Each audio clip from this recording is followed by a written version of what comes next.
Die meisten Denkmäler stammen aus der Kolonialzeit. Auch vieles andere ist aus dieser Zeit übernommen worden.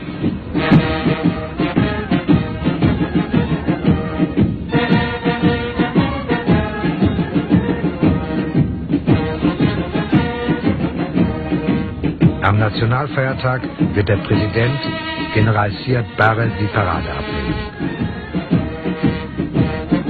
Militärmusik auf Europäisch.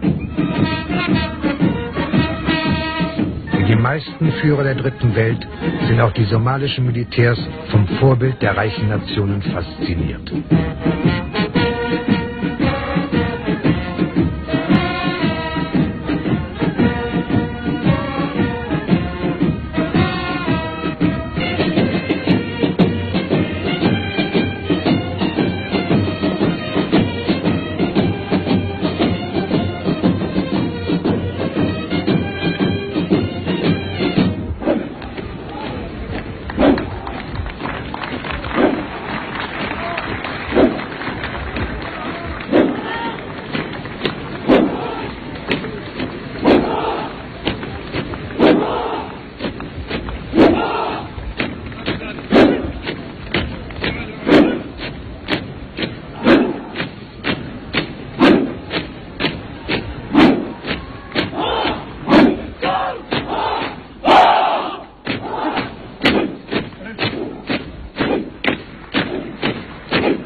Vor allem zum somalischen Präsidenten Siad Barre.